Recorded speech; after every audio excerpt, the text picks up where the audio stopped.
पढ़ने जा रहे हैं उसका नाम है मैनेजमेंट इंफॉर्मेशन सिस्टम। इसको MIS भी बोलते हैं। MIS का स्टैंड पर यही है जो मैंने अभी आपको बताया, मैनेजमेंट इंफॉर्मेशन सिस्टम। अब इसके क्रेडिटर्स के बारे में बात करते हैं। What is creditors?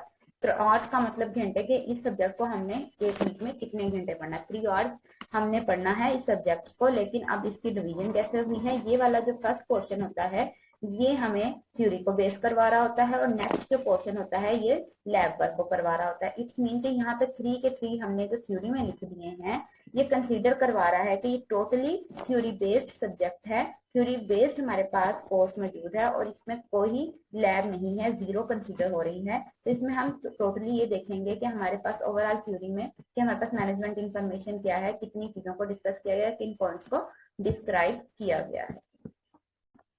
स्टूडेंट्स, आज के लेक्चर को स्टार्ट करने से पहले जो हमने प्रीवियस लेक्चर में जो चीजें डिस्कस की थी उनका थोड़ा सा ओवरव्यू लेते हैं कि हमने किन चीजों को डिस्कस किया था। Let's start previous lecture overview.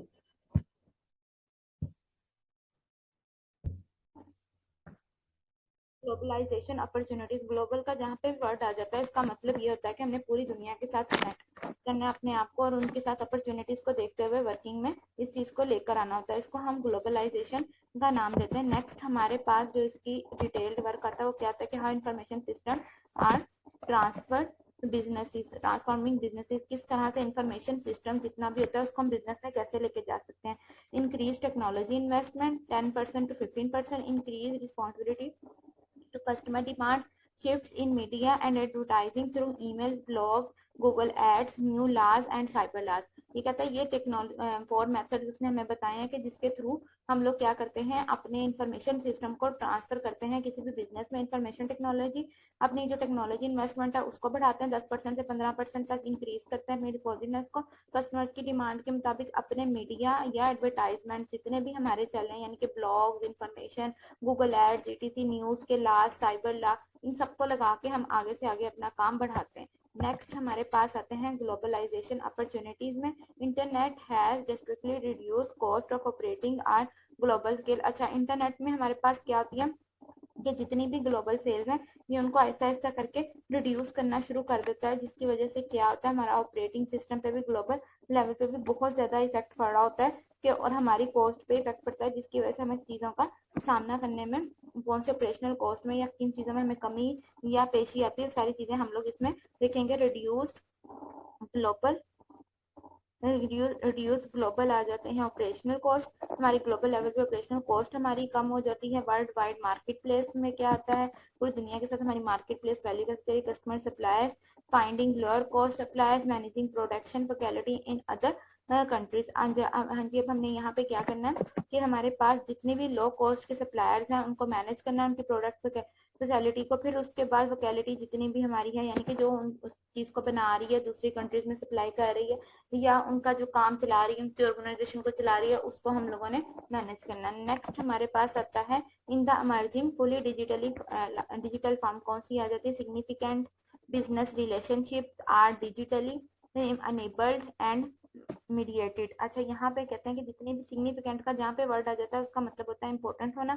हमारा जितना भी डाटा है वो इंपॉर्टेंट एक रिलेशनशिप बनाता है, अनेबल करता है हमारे मीडिया को किसके साथ कि हम लोग अपना बिजनेस रिलेशनशिप जो होता है उसको इंक्रीज कर सकें। Core business process are accomplish through digital network. Digital network के थ्रू हम अपने बिजनेस का जो प्रोसेस है अकॉम्प्लिश यानी कि फॉरवर्ड अपने बिजनेस प्रोसेस को कंप्लीट कर सकते हैं। की corporate assets are manage digitally. जितना भी एसेट्स है हमारा उनको हम डिजिटली मैनेज करते हैं यानी कि हमने उनके लिए पेपर वर्क मैनुअली नहीं करना, सारा काम कंप्यूटराइज्ड करते हैं।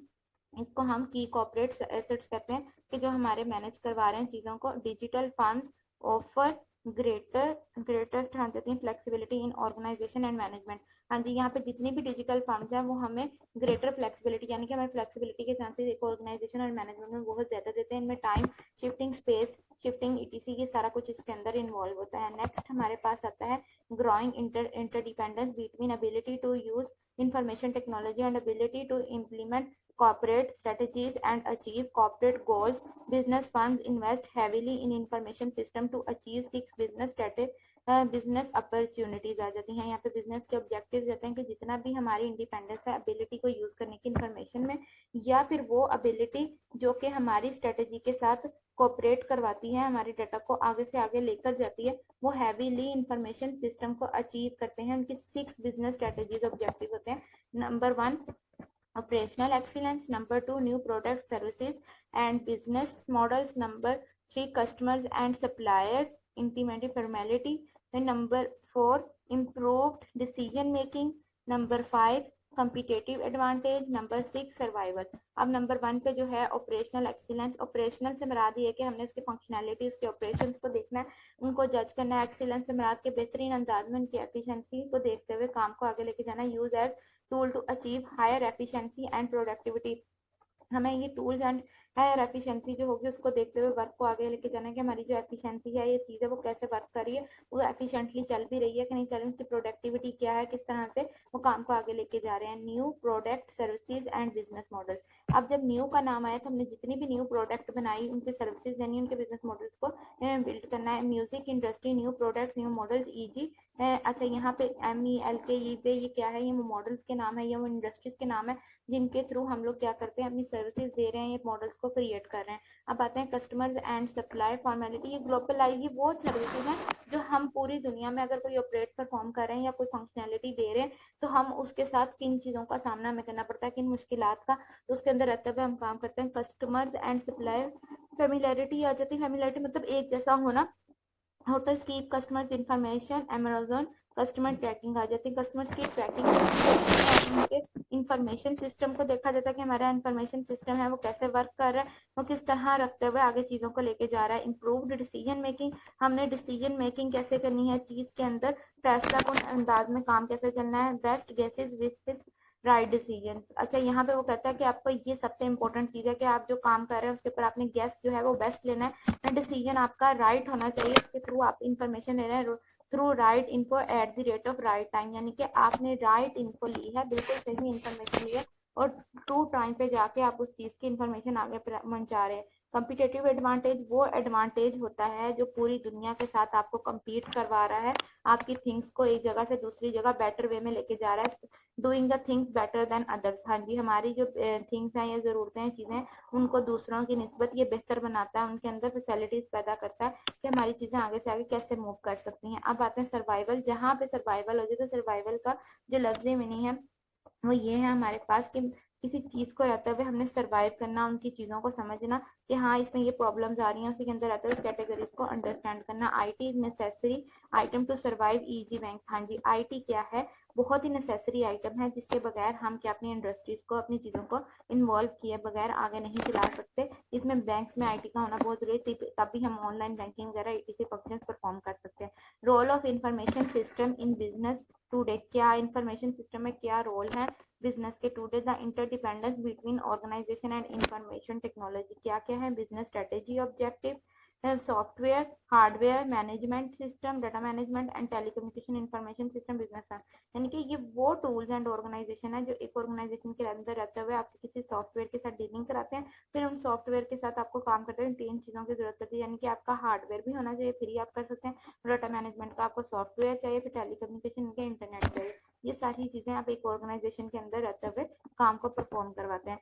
There is a growing interdependence between a firm's information system and its business capabilities. Changes in strategy, rules, and business process has increasingly required changes in hardware, software, databases, and telecommunication. Often, what the organization would like to do depends on what its system will permit it to do.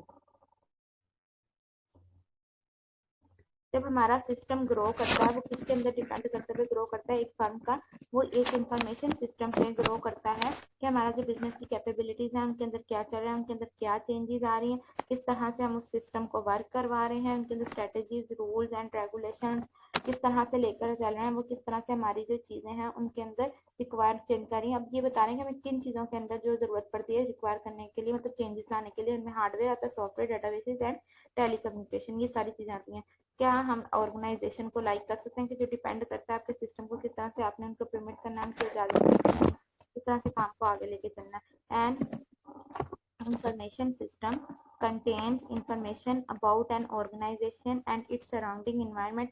Basic activities: input, processing, and output produce the information organization need. Feedback is output returned to appropriate people or activities in the organization to evaluate and refine the input. Environmental actors such as customers, suppliers, competitors, stakeholders, and regulatory agencies interact with the organization and its information system. अब इसमें यहाँ पे क्या है कि जितना भी information system है वो इसमें बेसिकली बताया हमारी 3 एक्टिविटीज में इन्वॉल्व होता है। पहले आप इनपुट लेंगे, इनपुट लेने के बाद आपको आइडिया हो कि इनपुट के बाद आप लोग क्या करते हो, किस तरह से आउटपुट लेते हो, तो आगे फिर उसके बाद उनकी प्रोसेसिंग कैसे करो, इस इन्फॉर्मेशन को ऑर्गेनाइजेशन में कैसे लेके जाते हैं, आपका जो आउटपुट होता है वो आपको किस तरह से रिटर्न हो रही है, उसके अंदर कौन कौन से लोग इन्वॉल्व है, एक्टिविटीज को कैसे आगे लेके जाया जाता है, इन्वायरमेंटल एक्टर्स कौन से हैं जिन्हें customer, supplier, competitor, stakeholder, regulatory agencies, ये सारी चीजें क्या है हमारे पास हमारी इंफॉर्मेशन को एक फर्म को एक बिल्ड करने में काम आती हैं। इनके इंफॉर्मेशन सिस्टम को यूज करते हुए हम अपनी एक फर्म जो होती है उसको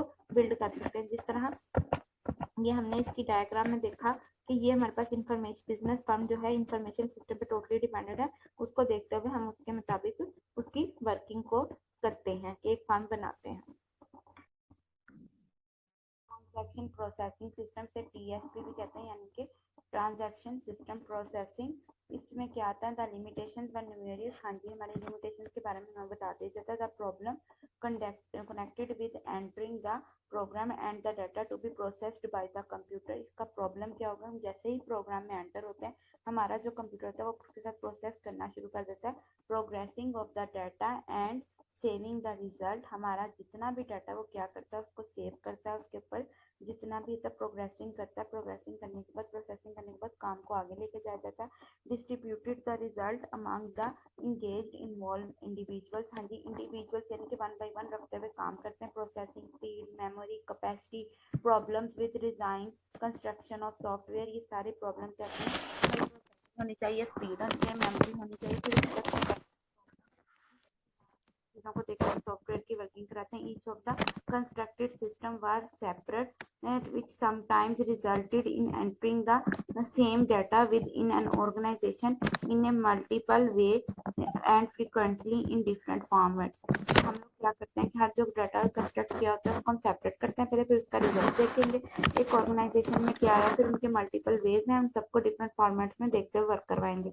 अदर डिफिकल्टीज कौन कौन सी हमें आ सकती हैं, हमारी using unreliable input media with the long-term processing and spreading the user from processing the data on a computer which he could only prepare। कि वो ऐसा डाटा जिसके ऊपर ये अकेले वर्क कर रहा है वो रिलायबल डाटा होता है, लॉन्ग टर्म चलाने के लिए हमें कंप्यूटर जो होता है वो अकेला ही प्रिपेयर करता है और उसके ऊपर रखते हुए वर्क करवाता है। The system were effective in the case math numerical calculations whose finding were interpreted manually। Their usefulness is supporting management was reduced और to spending up numerical calculations के कौन कौन सी calculations कैसे लेके चलते हैं इस हवाले से उनको स्प्लिट करवाया जाता है, काम को आगे बढ़वाया जाता है। नेक्स्ट हमारे पास आता है ट्रांजैक्शन सिस्टम प्रोसेसिंग समराइजिंग। इसमें हमारे पास जो आती है ट्रांजैक्शन प्रोसेसिंग सिस्टम परफॉर्म करना है, रिकॉर्ड जितनी भी ट्रांजैक्शन गई है ना हमारी डेली की उनको करना है। सेल्स का ऑर्डर क्या आया, कितनी एंट्रीज हमने की, पेरोल क्या आया, शिपिंग क्या आया, ईच एंड एवरीथिंग का हमने रिकॉर्ड रखना होता है। Allow managers to monitor status of operations and relation with external environment. हमारे जितने भी मैनेजर्स हैं उनको हम अलाउ करते हैं कि वो मॉनिटर करें स्टेटस जितना भी ऑपरेशन का और रिलेशन करें एक्सटर्नल एनवायरनमेंट के साथ। सर्व ऑपरेशनल लेवल को देखते हुए हम उनको सर्व करते हैं। Serve predefined structured goals and decision making. हम पहले से बने हुए गोल के ऊपर डिसीजन लेते हैं, उनका स्ट्रक्चर बनाते हैं, फिर उनके ऊपर डिसीजन मेकिंग कि हमारा जो गोल है वो सही तरीके से फुलफिल कर पाएंगे, उसकी अचीवमेंट सही तरीके से ले पाएंगे कि नहीं ले पाएंगे, इसके अंदर हम फर्दर वर्किंग करते हैं। नेक्स्ट हमारे पास आती है यहाँ पे इसकी डेफिनेशन आती है ट्रांजैक्शन प्रोसेसिंग सिस्टम की। Transaction processing system support the monitoring, collection, storing, processing and examination of organisation basic business transaction के बेसिक बिजनेस किस तरह से इसके ऊपर काम को लेके चलना है, मॉनिटर करना है, कलेक्ट करना है, स्टोरेज करना है, डाटा को आगे लेके जाना है, बेसिक बिजनेस ट्रांजैक्शन क्या होंगे। It also provides the input data, ये हमें इनपुट डाटा प्रोवाइड करती है। अदर इंफॉर्मेशन सिस्टम को देखते हैं सेवरल जो sometimes several transaction processing system है एग्जिस्ट करते हैं एक कंपनी के अंदर। ट्रांजैक्शन एंड प्रोसेसिंग सिस्टम जो होते हैं वो क्रिटिकली सक्सेस करते हैं किसी भी ऑर्गेनाइजेशन में, since they support core options आ जाते हैं operation such as purchasing on materials, billing customers, preparing a payroll and shipping goods to customers आ जाते हैं कि आपने किस तरह से कस्टमर को देते हुए वर्क करवाना है, चीज़ों को आगे लेके चलना है, आपकी सक्सेस क्या है, मटेरियल्स क्या है, बिलिंग किस तरह से आप लोग कस्टमर्स की करें, सारी चीज़ें आती हैं। डिटेल स्टोर्स में क्या होता है, पॉइंट ऑफ सेल के मतलब ये आपका जैसा ही पॉइंट आया आपने चीज़ खरीदी देखिए आपने फॉरन पेमेंट कर दी, their sale is completed and information transaction reduce the level of inventory on hand. वो यही कह रहा है कि फॉरन खरीदो और तरीके की पेमेंट कर दो और कलेक्ट आप करते हो रेवेन्यू, आपका जितना भी रेवेन्यू आया जितना भी खर्चा वगैरह है कंपनी की कैश पोजीशन पे जाके उसको करते हैं। ये similar now to the part of MIS category, इस जो भी ये पॉइंट है आप इसको हमने MIS कैटेगरी में डाल दिया जो कि हमारे बिजनेस के लिए बेनिफिशियल होता है। इसको हम लोग बिजनेस कैटेगरी में लेकर चलते हैं जो हमारे बिजनेस कैटेगरी को डिफाइन करता है और बताता है कि हमारा बिजनेस किस तरह से ओवरव्यू ले चुके हुए हैं। अब हम आज जो टॉपिक पढ़ना है उस लेक्चर को स्टार्ट करते हैं। Let's start today's lecture now. Global e business, how business is used, information system management. Information system में हम देखें ग्लोबली इलेक्ट्रॉनिकल बिजनेस हम कैसे वर्क करते हैं, इसमें बिजनेस में जितना भी इंफॉर्मेशन सिस्टम है इसको हम लोग किस तरह से यूज करें, इसके ऊपर अब हम डिस्कशन करते हैं। Let's start global e business discussion. इसमें हमारे पास आता है business process and information system में। पहले बिजनेस प्रोसेस देखते हैं। Work flows of materials, information, knowledge, set of activities, steps में be tied to functional areas or be cross in functional आ जाते हैं। वर्क फ्लो जितना भी जा रहा है वो मटेरियलिस्टिक होना चाहिए, यानी कि एक ही मटेरियल के ऊपर जाना चाहिए, उसकी इन्फॉर्मेशन बननी चाहिए और उसके अंदर नॉलेज वगैरह आना चाहिए। सेट ऑफ एक्टिविटीज आप जितनी परफॉर्म करें उनका स्टेप्स जो देख रहे हैं वन बाय वन सब चीज़ों को हमें देखना है। May be tied to functional areas or be cross functional, इनको हम लोग एक फंक्शनल एरिया में जोड़ते हैं और उसके बाद क्या करते हैं इनका क्रॉस फंक्शनल के एक फंक्शन का दूसरे फंक्शन के साथ हम लोग जोड़ क्रिएट करते हैं, उसके अंदर देखते हुए फर्दर चीज़ों को आगे से आगे लेकर जाते हैं। अब आते हैं बिजनेसेस पे। Can be seen as collection of business process, हम बिजनेस प्रोसेसेस की जितनी भी कलेक्शन है क्या हम उनको देख सकते हैं, यस हम उनको देख सकते हैं। उसके मुताबिक देखते हुए हम कहते हैं कि हमारे पास ये बिजनेस मौजूद है, इसके अंदर इतनी कलेक्शन हुई है, इतना काम हुआ है या इतना हमने इस टाइप का डेटा किया है, इसकी वर्किंग जितनी लेकर हम लोग गए इसको हम लोग देखते हैं। बिजनेस प्रोसेसेस में भी एसेट्स और liabilities, yes business process assets और लाइबिलिटीज बन सकती हैं। एसेट्स वो चीजें होती हैं जो हमारे पास मौजूद है, हमारा अपना माल। लाइबिलिटीज जो हमें किसी दूसरे के वाजिबात देने होते हैं, उन चीजों को हमने देखना होता है, उसको हम लोग लाइबिलिटीज का नाम देते हैं। नेक्स्ट हमारे पास आता है examples of functional business processes, manufacturing and production, sales and marketing, finance and accounting, human resources। Manufacturing में आती है असेंबलिंग करनी, हमने प्रोडक्ट जितनी भी हमारी प्रोडक्ट है उनको असेंबल करके रखना, उनको इकट्ठे मिला के चलाना। आइडेंटिफाइंग कस्टमर्स, हमने सेल्स एंड मार्केटिंग में ये पता हो कि हमने किस कस्टमर को दिया, किस तरह से हम लोग लेके चला है। फाइनेंस एंड अकाउंटिंग में ये पता कि क्रिएट करनी है फाइनेंशियल स्टेटमेंट, अपनी फाइनेंशियली पोजीशन को देखते हुए चीज़ों को वर्क करवाना है। ह्यूमन रिसोर्सेज में क्या करते हैं, जहाँ पे भी HR का वर्ड आ जाए तो इट्स मीन इसका मतलब होता है अपने एम्प्लॉयज को हायर करना, उनकी सर्विसेज देना या फिर उनको टाइमली हमें उनकी पेमेंट पे करना, ये सारी चीज़ें आ जाती हैं। उनके वर्क आवर्स को देखते हुए चीज़ों को आगे से आगे लेके जाना। Business processes and information system, information technology enhance business processes in two main ways. Number one, increasing efficiency of existing process, enabling entering new process that are capable of transforming the business. Increasing efficiency of existing processes यानी कि वो position of terminal, point of sale में POS से मराद होता है point of cell terminal, कि ऐसा आपने स्टेप उठाना है जो मैनुअली आपने वर्क करना है कि आप पॉइंट ऑफ सेल पे जा रहे हैं और जाकर हमने चीज़ खरीदे वापस करें, मतलब उसकी पेमेंट दी। लाइक जैसे हम किसी शॉप पे जाते हैं, हमें पता है हमने ये चीज़ खरीदनी है, हमने फॉर एग्जांपल नमक ही खरीदना, हम नमक खरीदेंगे, नमक खरीद के हमने उसके पैसे पे किए और काम खत्म हो गया, ये मैनुअली हमारा काम हुआ। अब हम आते हैं easily entering new process that are capable of transferring the business. अब हमने ये वाली जो चीज़ थी ना, एक तो या तो हमने ये एक कस्टमर देखी, या फिर अगर हम दूसरी बात करें अपने जो बिजनेस की टर्म में, तो बिजनेस की टर्म में हमने जिस जगह पे डील करेंगे वो माल हमारे तक पहुंचा देंगे। जब हम ये पूरे सिस्टम को पहले हम कैपेबल बनाते हैं बिजनेस को ट्रांसफर करने में, हम क्या करेंगे, हम देखेंगे हमारे पास चीज़ें कौन सी मौजूद है, क्या हमारा इतना सरमाया है या एसेट है कि हम अपने डॉक्यूमेंट को आगे से आगे मूव कर सकें या हम अपने बिजनेस को चला सकें। Change the flow of information, replace sequential steps with parallel steps, eliminate delays in decision making, कि हमने फ्लो इन जितनी भी हमारी इन्फॉर्मेशन का फ्लो है हमने उसको एक सीक्वेंस के साथ चलाना है, फिर उस सीक्वेंस को हमने रिप्लेस करना है पैरेलल स्टेप्स के साथ, कि एक के बाद एक स्टेप का एक दूसरे के साथ, जितने भी डिलेज होंगे उनकी डिसीजन मेकिंग में हमें हेल्प आउट मिलेगी।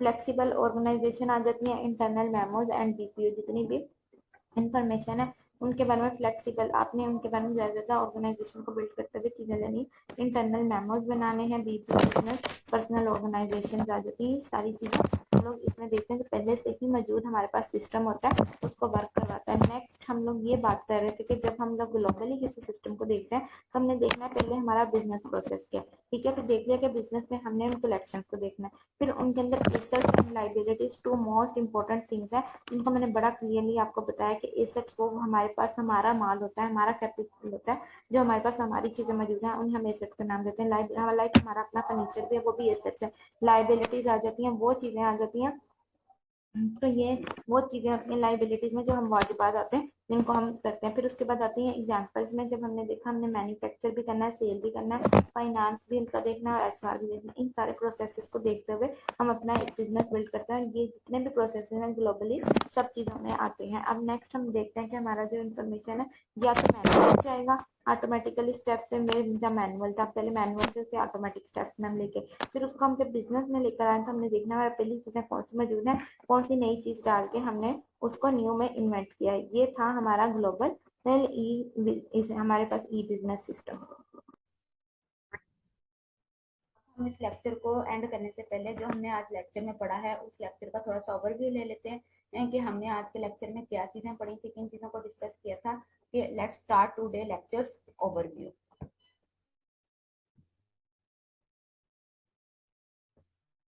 पर्सपेक्टिव सिस्टम इंफॉर्मेशन सिस्टम में जो हमारे पर्सपेक्टिव्स आते हैं उनको हम देखते हैं। Organisation dimension of IS information system पे हमारे कौन कौन से डिमेंसेशन है जिन हायरार्की को देखते हुए बनाया जाता है। अथॉरिटी ऑफ रिस्पॉन्सिबिलिटी आ जाती है, रिस्पॉन्सिबिलिटी कौन कौन सी किन के ऊपर आती है, सीनियर मैनेजमेंट के ऊपर, मिडिल मैनेजमेंट के ऊपर, organisational management, knowledge worker, data workers, production और सर्विस वर्कर्स, इन सबको देखते हुए ये जो तमाम वर्कर्स हैं इनकी बुनियाद पर हमारा इन्फॉर्मेशन सिस्टम बिल्ड होता है और आगे से आगे चीजों को लेकर जाता है। सेपरेशन ऑफ बिजनेस फंक्शन कौन कौन से, sales and marketing, human resources, finance and accounting, production and manufacturing, ये सारे जो है हमारी बिजनेस की सेपरेशन कराते हैं, हमारे फंक्शन को आगे से आगे इन्वॉल्व करते हुए लेकर जाते हैं। नेक्स्ट हमारे पास आता है senior management, middle management, statistic and knowledge workers, operational management, production and service workers, data worker. Senior management के बगैर हमारा काम आगे नहीं मूव करता, हम डाटा को आगे से आगे ले जा नहीं सकते, अपने काम को मूवमेंट नहीं दे सकते। मिडिल मैनेजमेंट क्या है, वो मैनेजमेंट क्योंकि हमारे काम को डाटा को मूवमेंट देने से मराद ये है कि हमारा डाटा जो है वो इन्हीं अथॉरिटी के बुनियाद पर आगे से आगे जाता है, जिसके बुनियाद पर हम डाटा को आगे लेकर जाते हैं। अब नेक्स्ट हमारे पास आता है मिडिल मैनेजमेंट, वो मैनेजमेंट जिन साइंटिस्ट एंड वर्कर्स होते हैं जो कि इसको एक मोड देते हैं कि हमारा काम यहाँ पे जाना। ऑपरेशनल मैनेजमेंट क्या होता है, जो इनिशियल पॉइंट पे इसको स्टार्ट करवाते हैं, हमारा जो वर्क है वो किस तरह से प्रोडक्ट होगा, उनकी सर्विसेज कौन से होंगे। अब इसमें आते हैं यूनिक बिजनेस प्रोसेसेस। अच्छा, यहाँ पे unique business culture, organisation policy. Unique business process में क्या होता है, वो प्रोसेस जो कि हमारे बिजनेस को चलवा रहे हैं, उनके आइडियाज को लेकर चल रहे हैं, कल्चर में रवाज के मुताबिक हमारी रवायात के बिजनेस कैसा चल रहा है। फिर हमारे पास आता है ऑर्गेनाइजेशनल पॉलिटिक्स। ऑर्गेनाइजेशनल पॉलिटिक्स में क्या आते हैं कि अगर कोई ऐसा सियासी बयान आता है या फिर कोई ऐसे लोग ऑर्गेनाइजेशन में कोई साजिश कर रहे हैं उनको हम ऑर्गेनाइजेशनल पॉलिटिक्स का नाम देते हैं। नेक्स्ट मैनेजमेंट मैनेजमेंट के लिए कौन कौन सी में पॉलिसीज का सामना करना पड़ता है। Manager set organisation strategy for responding to business challenges, हमारे जितने भी बिजनेस चैलेंजेस है उनको ये देखते हैं, फिर उनके मुताबिक वर्किंग को आगे से आगे लेके जाते हैं। In additional managers must act creatively, हमारे जितने भी मैनेजर्स हैं वो क्रिएटिवली वर्क करते हैं। Creation of new products and services, okay, यानी रिक्रिएटिंग द ऑर्गेनाइजेशनल, ठीक है, पहले वो नई प्रोडक्ट और सर्विसेज बनाएंगे, फिर उनके ओकेजन को देखते हुए, यानी कि अब ओकेजन कैसा है, फॉर एग्जांपल न्यू ईयर आ रहा है या फिर उनके मुताबिक प्रोडक्ट्स चल रही हैं, उनके मुताबिक देखते हुए उनकी रिक्रिएटिंग यानी कि दोबारा उस चीज की ऑर्गेनाइजेशन फर्दर वर्किंग को देखा जाएगा। इसको हम लोग नाम देते हैं रिक्रिएटिंग का originally. Technology dissemination of information system, computer hardware and software, data management and technology, networking and telecommunication technology, networking and internet, interact and external world wide web, कि जो भी इसके अंदर आते हैं इंटरनेट, इंट्रानेट्स आ जाते हैं, एक्सट्रानेट, ही सबके साथ वर्क करते हुए आगे लेके जाते हैं। आईटी इंफ्रास्ट्रक्चर का जो मेन काम ये होता है कि वो आईटी की फैसिलिटीज को देखते हुए उसके मुताबिक उसको बिल्ड करवाता है। अब हम यूपीएस ट्रैकिंग सिस्टम में आते हैं। इसमें ऑर्गेनाइजेशन, मैनेजमेंट एंड टेक्नोलॉजी आ जाती है। ऑर्गेनाइजेशन में जितना भी आता है कि उसका प्रोसीजर क्या होता है, ट्रैक करना, फिर उसके बाद इंफॉर्मेशन प्रोवाइड करना। मैनेजमेंट का होता है उसका मैनेज करना, और है टेक्नोलॉजी को हेल्ड करना, कि मतलब अपने हैंडल करना कंप्यूटर्स को, अपने बार कोड्स को, डेस्कटॉप्स को, इन सब चीज़ों को मैनेज करते हुए काम को लेके जाना। अब हम आते हैं contemporary approaches to information system, यानी कि वो इंफॉर्मेशन सिस्टम जिसके अंदर पूरा हमारा सिस्टम वर्क कर रहा है। इसके कितने हमारे पास है, ये मेन जो बनाया गया है इसको सेंट्रलाइज बनाई गया, जो कि हमारे पोर्शन कर रहे हैं, जैसे बार चार्ट की सूरत में 1 2 3 4 5 6 पोर्शन बनाएंगे, जिसमें computer science, operational research, sociology, economics and psychology, management and साइनरिटी आ जाती है, या टेक्निकल अप्रोचेज आ जाती हैं, बिहेवियर अप्रोच। अच्छा, ये सोशियोलॉजी और सोशियोलॉजी का मतलब ही यहाँ पे होता है कि हमने सोशल लेवल पे लोगों का सोच को देखना है, उनके मुताबिक वर्क करना है, कि हमारे जो लोग हैं क्या उस चीज़ को कैसे वर्क कर रहे हैं, उसके मुताबिक क्या सोच रहे हैं, उनका इकोनॉमिकल बिहेवियर क्या, उनकी साइकोलॉजी कैसे चल रही है, मैनेजमेंट इन साइंसेस क्या चीज़ों को लेकर चल रहा है, कंप्यूटर साइंस कैसे बिल्ड करा, उसके ऑपरेशनल रिसर्च, ये सारी चीज़ें मिलके हमारे एमआईएस में काम आती है। मैनेजमेंट इंफॉर्मेशन सिस्टम है, इसके बारे में लिखा था, study of information deals with issues and insight contributed from technical and behaviour discipline, के दो बिहेवियर में काम करता है, number 1 technical, number 2 behaviour. Technically जिन चीज़ों को देखता है कि हमारे तमाम अप्रोचेस, डिसीजन मेकिंग या फिर हमारे ऑपरेशनल लेवल्स को देखता है, फिर जो बिहेवियर में आता है सोशियोलॉजी, इन सब लेवल्स को चेक करता है। नेक्स्ट हमारे पास आती है technical approaches and behaviour approach. But इस टेक्निकल अप्रोचेस के नाम से जाहिर है कि इसमें हमें वो तमाम अप्रोचेस को देखना पड़ता है जो कि मैथमेटिकली बेस्ड कर रही हैं मॉडल्स पे, computer sciences, management sciences, operational research, इन सब चीज़ों को देखते हुए कि हमारा मैथमेटिकल बेस्ड मॉडल क्या है,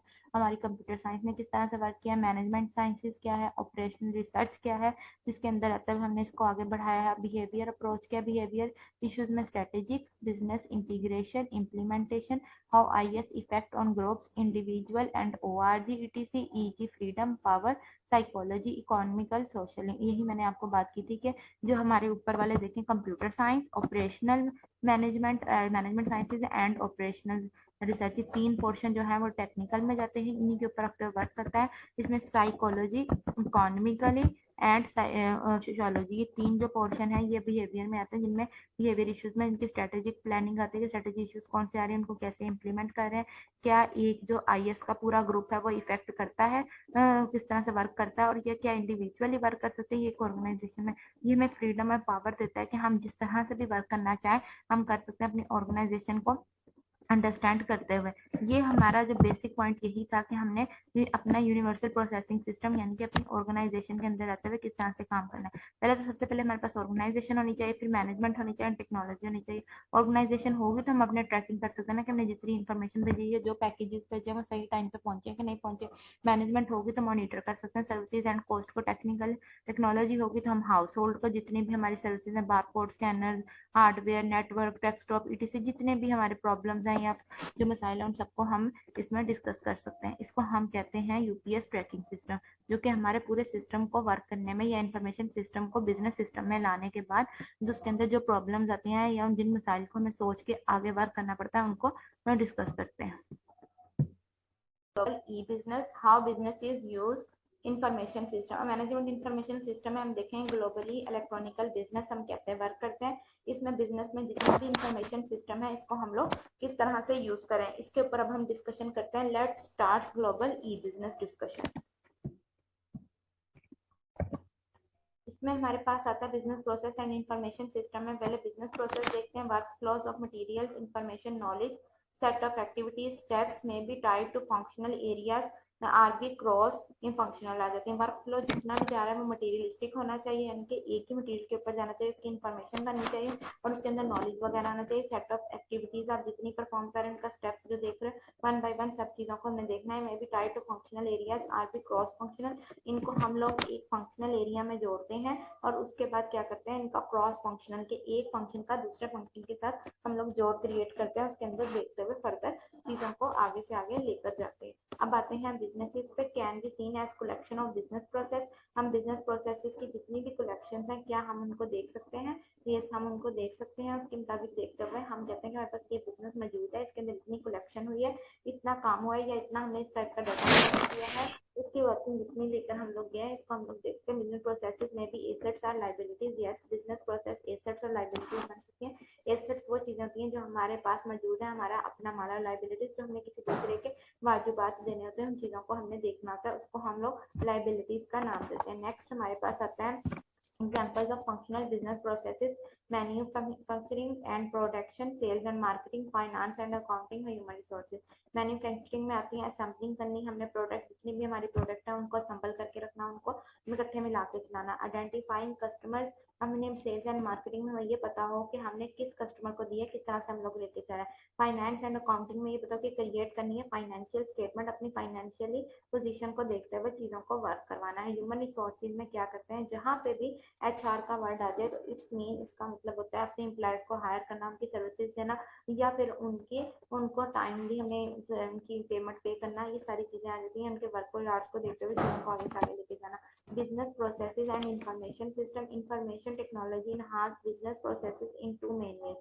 Number one, increasing efficiency of existing process, enabling entering new process that are capable of transforming the business. Increasing efficiency of existing processes यानी कि वो position of terminal, point of sale में POS से मराद होता है पॉइंट ऑफ सेल टर्मिनल, कि ऐसा आपने स्टेप उठाना है जो मैनुअली आपने वर्क करना है कि आप पॉइंट ऑफ सेल पे जा रहे हैं और जाकर हमने चीज खरीदे वापस करें, मतलब उसकी पेमेंट दी। लाइक जैसे हम किसी शॉप पे जाते हैं, हमें पता है हमने ये चीज खरीदनी है, हमने फॉर एग्जांपल नमक ही खरीदना, हम नमक खरीदेंगे, नमक खरीद के हमने उसके पैसे पे किए और काम खत्म हो गया, ये मैनुअली हमारा काम हुआ। अब हम आते हैं easily entering new process that are capable of transferring the business. अब हमने ये वाली जो चीज थी ना, एक तो या तो हमने ये एक एज कस्टमर देखी, या फिर अगर हम दूसरी बात करें अपने बिजनेस की टर्म में, तो बिजनेस की टर्म में हमने जिस जगह पे डील करेंगे वो माल हमारे तक पहुंचा देंगे। जब हम ये पूरे सिस्टम को पहले हम कैपेबल बनाते हैं बिजनेस को ट्रांसफर करने में, हम क्या करेंगे, हम देखेंगे हमारे पास चीजें कौन सी मौजूद है, क्या हमारा इतना सरमाया है या एसेट है कि हम अपने डॉक्यूमेंट को आगे से आगे मूव कर सकें या हम अपने बिजनेस को चला सकें।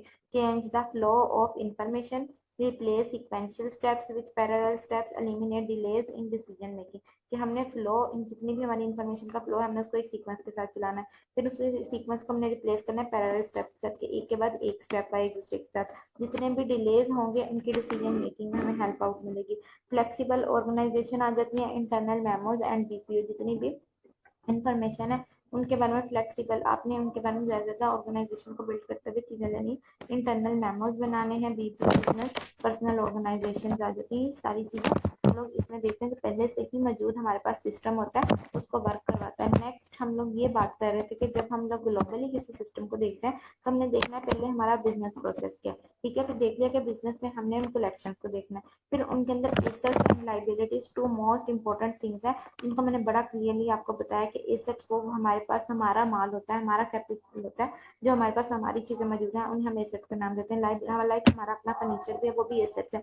लाइबिलिटीज आ जाती हैं, वो चीजें आ जाती हैं, तो ये वो चीजें अपनी लाइबिलिटीज में जो हम वाजिबात आते हैं जिनको हम करते हैं। फिर उसके बाद आती है एग्जांपल्स में, जब हमने देखा हमने मैन्युफैक्चर भी करना है, सेल भी करना है, फाइनेंस भी उनका देखना है और HR भी देखना है, इन सारे प्रोसेसेस को देखते हुए हम अपना एक बिजनेस बिल्ड करते हैं। ये जितने भी प्रोसेसेस हैं ग्लोबली सब चीजों में आते हैं। अब नेक्स्ट हम देखते हैं कि हमारा जो इन्फॉर्मेशन है या तो मैनुअल हो जाएगा ऑटोमेटिकली स्टेप से, मेरे मैनुअल था पहले, मैनुअल से उसे ऑटोमेटिक स्टेप्स में हम लेके फिर उसको हम जब बिजनेस में लेकर आए तो हमने देखना है पहली चीजें कौन सी मौजूद है, कौन सी नई चीज डाल के हमने उसको न्यू में इन्वेंट किया है। ये था हमारा ग्लोबल हमारे पास e business system. Dissemination of information system, technology किस तरह से डिजामिनेट करती है हमारे इंफॉर्मेशन सिस्टम को। Computer hardware and software, computer का जितना भी हार्डवेयर एंड सॉफ्टवेयर है वो इसके अंदर वर्क करता है। Data management and technology, data management technology, हमारी जो डाटा का जितना भी मैनेज कर रही है उस टेक्नोलॉजी को कौन सी चीज मैनेज कर रही है, कौन लेकर आगे मूव करवा रहा है। Networking and telecommunication technology,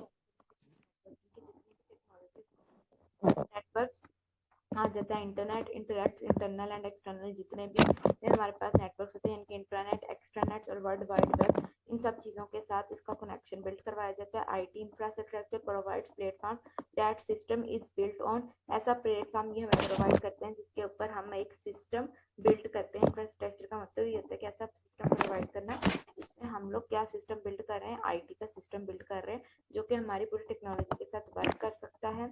next हमारे पास आता है the integration and convenience theory of information system development. क्या कन्वीनियंस थ्योरी दी गई है? The main objective of this part of this course is present the idea of development of MIS consisting in the integration and convergence approach by the analysis of three main and parts of the development। अच्छा, वो कहता है कि इसका main जो part है ना वो यही है कि हमने इसके अंदर इंटीग्रेशन देखनी है कि हमने कैसे कन्वर्जेंस लेके चलनी है, और इसके तीन पाथ दिए गए हैं। नंबर 1 पे आता है increasing complexity of local systems architecture. जितने भी लोकल सिस्टम आर्किटेक्चर है उनके अंदर जितनी भी कम्प्लेक्सिटी है ये उसके अंदर बनाता है। फिर functionality integration of information system control to the current needs. कितनी भी करंट नीड्स है एक ऑर्गेनाइजेशन के अंदर रहता है उसको फुलफिल करवाया जाता है। एक्सपेंशन हमने जिसमें नेटवर्क इंफ्रास्ट्रक्चर किस तरह से हम लोग इसके अंदर आता है इंफ्रास्ट्रक्चर को देख सकते हैं। अब आते हैं इंटीग्रेशन पे। इंटीग्रेशन क्या होता है? वो आइडियोलॉजी साइंस है जिसके अंदर रहते हुए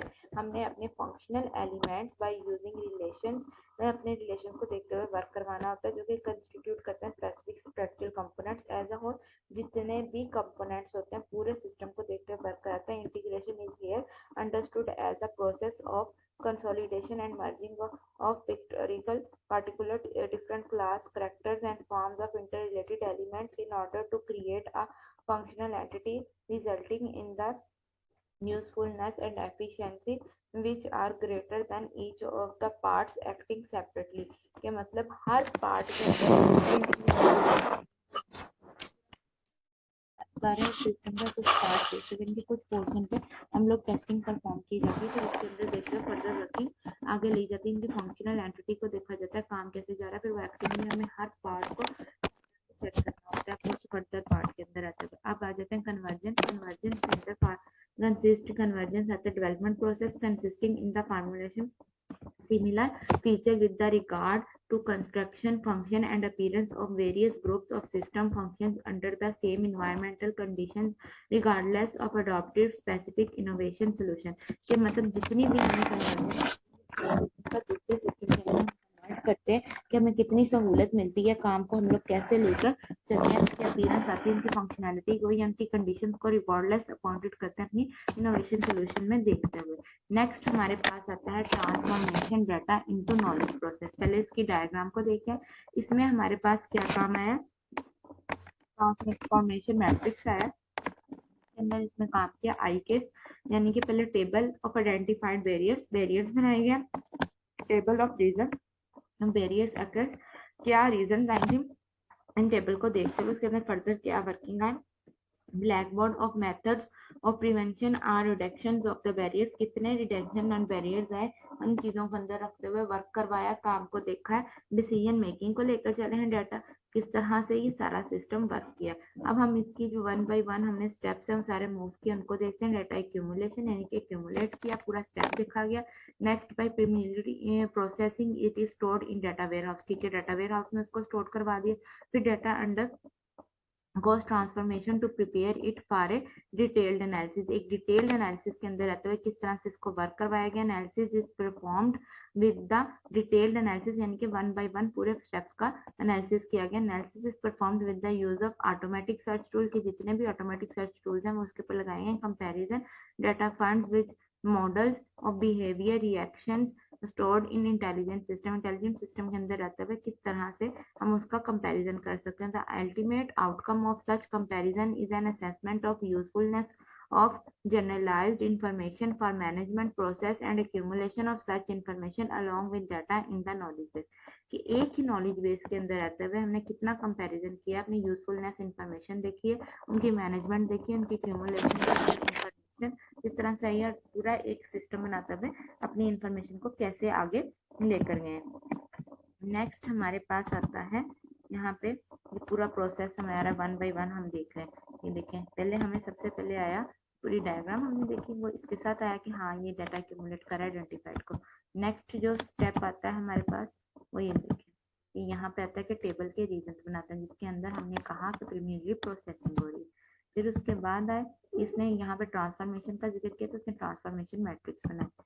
फिर नेक्स्ट स्टेप पे आते हैं, नेक्स्ट स्टेप पे उसके अंदर आई केस आ जाता है कि आपके टूल्स कैसे नजर आ रहे हैं, इस तरह से इसके अंदर वर्किंग की जा रही है, तमाम केसेस के अंदर उसकी वर्किंग को देखा जाता है। अब उसके बाद जब आते हैं नेक्स्ट स्टेप पे, हमें यहाँ पे कंपैरिजन मॉडल की तरफ लेकर जाया जा रहा है। फिर जब नेक्स्ट आते हैं तो यानी कि हमने वर्क कर लिया है, अब उनका ब्लैक बोर्ड मेथड्स आ रहे हैं जो कि प्रिजर्वेशन मेथड्स को दिखाते हैं। देन हम लोग डिसीजन मेकिंग के बाद आते हैं अब आर्किटेक्चर ऑफ सिस्टम कंपोनेंट। इसमें कौन कौन से आते हैं? इंटरेक्टिव क्वेश्चनिंग मैकेनिज्म, ठीक है, इसमें यूजर लैंग्वेज को देखते हुए हमने क्वेश्चंस लगाने होते हैं। फिर उसके बाद क्वेश्चनर्स के बाद आती हैं डाटा कलेक्शन, जो कि कौन सी प्रॉब्लम्स आ रही हैं डाटा को कलेक्ट करते हुए उनके अंदर एट्रीब्यूट्स एंड फंक्शंस देते जाते हैं। फिर डाटा कैटेगराइजेशन आती है जो कि न्यू वन हमने कंपैरिजन में करने, comparison with data collection adding new काम करते हुए problems and proper solving methods connection देखे जाते हैं। कौन कौन से ऑटोमेटिक सॉल्विंग प्रॉब्लम्स आएंगे, जब हमने ऑटोमेटिक सॉल्विंग प्रॉब्लम के proper one case tool where we have no ready solution, modify system are making new part it।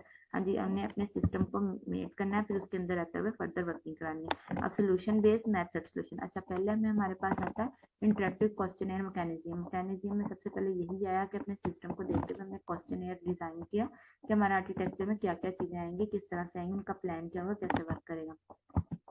Second point हमारा डाटा कलेक्शन यानी कि आइडेंटिफाई करना है हमारे प्रॉब्लम क्या है, उसके अंदर रहते हुए हम किस प्रॉब्लम के ऊपर वर्क कर रहे हैं या हमने कौन सी चीज डिजाइन करनी है। नेक्स्ट हमारे पास आती है कैटेगराइजेशन, यानी कि उसकी सिलेक्शन करनी है, किस टाइप का डाटा हमने सिलेक्ट करना है, विच न्यू वन। फिर अब आते हैं हम कंपैरिजन पे, जो कि डाटा को हमारा शो करवा रहा है यहाँ पे कि ये डाटा को हमारे कंपैरिजन लेके आ रहा है। नेक्स्ट हमारे पास आता है प्रॉब्लम की वैल्यूएशन करने के लिए कि हमने जितना भी प्रॉब्लम प्रॉपर वे से सॉल्व किया है कि नहीं किया। फिर हम जब ऑटोमेटिक सॉल्वर पे आते हैं तो ये आई के सॉल्वर पे लेके जाता है, हमें बताता है कि हमारा सिस्टम जो है वो उसको प्रॉपर वे से सॉल्व कर चुका है। फिर मॉडिफाई सिस्टम में क्या आता है, हमने आई केस को देखा था कि हमने आई केस को यूज करके सिस्टम को मॉडिफाई कर सकते हैं। अब सोल्यूशन बेस के अंदर क्या आता है, सोल्यूशन के अंदर सिस्टम को बेस करवा रहा है कि हमारा जो सोल्यूशन है वो एंड हो गया, फर्दर वर्किंग खत्म हो गई है। नेक्स्ट हमारे अंदर ये चीजें आती हैं इस पूरे सिस्टम के अंदर, जो आर्किटेक्चर सिस्टम कंपोनेंट्स को देखते हुए इस चीज को अंडरस्टैंड करवाती है। ये हमने वन बाय वन करके आर्किटेक्चर सिस्टम कंपोनेंट्स के सारे पॉइंट्स देखे और साथ में हमने दूसरे पीछे पॉइंट्स देखे, नॉलेज डिस्कवरी। लेक्चर में भी पॉइंट्स हैं उन सबको हमने डिस्कस कर लिया है, उन सबको हम क्लियरली अंडरस्टैंड कर चुके हैं, उनका ओवरव्यू देख चुके हैं, प्रीवियस का ओवरव्यू देख चुके हैं, अच्छी तरह हर पॉइंट को डिस्कस कर चुके हैं, उनको हमने डिस्क्राइब कर लिया, एलैबोरेट कर लिया है। Now this is end of the lecture. Allah Hafiz.